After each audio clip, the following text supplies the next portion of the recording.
I was standing in my own kitchen, reaching for the milk to make my morning coffee, when the click of a padlock snapped through the air like a slap. My son-in-law, Travis, leaned against the counter with a smug grin, dangling a small brass key from his finger. "There, problem solved," he said. "You keep eating our groceries, Evelyn. From now on, the fridge is locked after 8 p.m. If you want something, ask. We're not running a 24-hour diner for freeloaders." My daughter, Claire, stood behind him, arms crossed, staring at the tile floor as if it might open and swallow her whole. She didn't say a word, not one. I closed the refrigerator door gently, the magnetized seal making its familiar soft thump. The kitchen still smelled of the lasagna I'd made the night before. My recipe, my ingredients, my 3 hours at the stove while they'd been out at a concert. I had left the center square for Travis because he liked the crispy corner pieces best. I looked at the padlock, cheap, shiny, bought that afternoon, no doubt. Then I looked at Travis's face, flushed with the triumph of a man who believed he had finally put the old woman in her place. I didn't argue. I didn't raise my voice. I simply wiped my hands on the dish towel, folded it neatly, and laid it beside the sink. "All right," I said quietly. "Lock it is." Travis snorted. "Good. Glad you're finally learning some boundaries." Claire still wouldn't meet my eyes.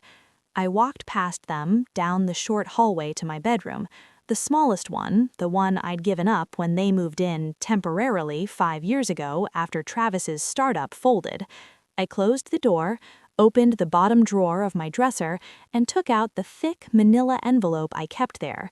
Inside, the original deed to the house, recorded in my name alone, paid off in full the year my husband died. No mortgage, no cosigners, no tenants with rights. Just Evelyn R. Harlow, sole owner.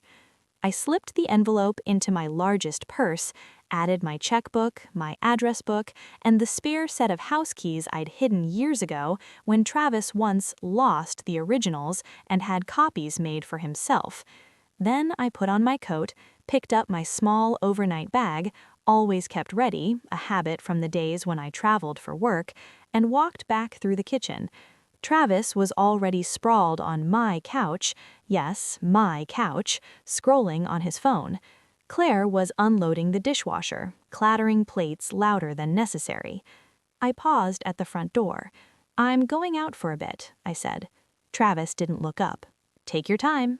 The door closed behind me with a soft click that sounded, to my ears, exactly like the padlock on the fridge. I took a cab straight to the Magnolia Inn downtown, a quiet place with crisp sheets and no questions asked. In the room, I sat on the edge of the bed and called Patricia Langford, the real estate attorney who had handled my husband's estate 15 years earlier. "Pat," I said when she answered, "I need an eviction notice drawn up tonight. 2 occupants, no lease, 5 years of residence at my sufferance. I want personal service tomorrow morning." There was a pause. "Evelyn, are you sure?" "I've never been more sure of anything in my life," I replied. "And Pat, include language about recovery of fair market rent retroactive to the date of notice, plus utilities paid and groceries on their behalf." She exhaled slowly. "Send me the address and names. I'll have my associate there at 9 sharp."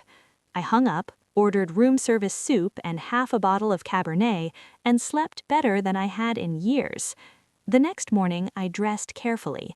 Navy slacks, white blouse, the camel hair blazer I'd worn to my retirement party. That was intentional. At 8:30 I was in Patricia's office signing papers. At 9:15 my phone buzzed. "Claire." I let it ring 4 times before answering. "Mom?" She's voice was shrill. "There's a man here in a suit. He handed Travis an envelope and said it's legal papers. Travis is screaming. What is going on?" "Put me on speaker," I said calmly. A shuffle, then Travis's roar filled the line. "This is insane. You can't evict us. This is our home." "Good morning, Travis," I said. "The man you met is Ms. Langford's associate. He has just served you with a 30-day notice to quit. The house belongs to me. You have never paid rent, never signed a lease, and as of last night, you locked me out of my own refrigerator. I am terminating your gratuitous use of my property." Silence. Then Claire, whispering, "Mom, please, we can talk about this." "We will talk, but not at the house, and not until you've both read every word of that notice." I ended the call. An hour later, I suspended every utility in my name: electricity, gas, water, internet, cable, the premium sports package Travis couldn't live without. I closed the supplementary credit cards Claire used for household expenses. I transferred the balances from the joint checking account I'd foolishly maintained for emergencies into a new account in my name only. Then I went shopping. Not for revenge, for armor. A tailored charcoal suit, low heels that clicked with authority, a leather briefcase. When I looked in the dressing room mirror, I didn't see a soft grandmother anymore. I saw the woman who managed a county tax office for 30 years, the one who could spot a forged signature from across a desk. By evening, the texts and calls were non-stop. "Travis, the power's out. The food in the fridge is spoiling. This is adult abuse." Claire, "The internet is down. Travis has a deadline tomorrow." Travis again, "I'm calling Adult Protective Services." I replied to none of them. The following week, we met in Patricia's conference room. Travis arrived in a wrinkled shirt, unshaven, smelling of panic. Claire looked as if she hadn't slept in days. Patricia laid out the documents like a dealer laying out cards. 5 years, she said coolly. No rent paid. Fair market value in this neighborhood is currently $2,800 per month. That's $168,000 in unpaid occupancy, plus utilities averaging $420 monthly, another $25,200. We are prepared to waive pursuit of back rent if the property is vacated clean and undamaged within 30 days. Travis slammed the table. "We've improved the place. New paint in the bedroom, new shelves." "Done without permission and not to my taste," I said, "and the holes you drilled for your 75-inch television will be repaired at your expense." Claire finally spoke. "Mom, where are we supposed to go?" "That," I said, "is no longer my responsibility. You are both employed adults. You have had 5 rent-free years to save for exactly this moment." Travis tried bluster next. "Adverse possession. We've lived here openly." Patricia smiled thinly.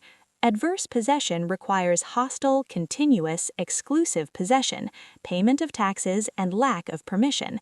Mrs. Harlow has lived here the entire time, paid every tax bill, and permitted your occupancy. Try again." Then came the folder I'd prepared. Bank statements, credit card receipts, Venmo transfers labeled groceries, car insurance, concert tickets family. Over $92,000 in temporary help that had never been repaid. Claire stared at the pages as if they were written in a foreign language, her face drained of color. "You said we were saving for a down payment," she whispered to Travis. He shrugged. "Investments, crypto, it'll come back." I leaned forward. "Claire, look at me." She did, eyes brimming. "This house is not a marriage counselor. It is not an ATM, and it is not a refrigerator you can lock against me. You have 30 days to decide whether your marriage is strong enough to survive without my square footage and my bank account. If it isn't, that's a conversation you need to have with each other, not with me." Travis stormed out first. Claire lingered. "I'm sorry about the lock," she said, voice breaking. "He insisted. I should have stopped him."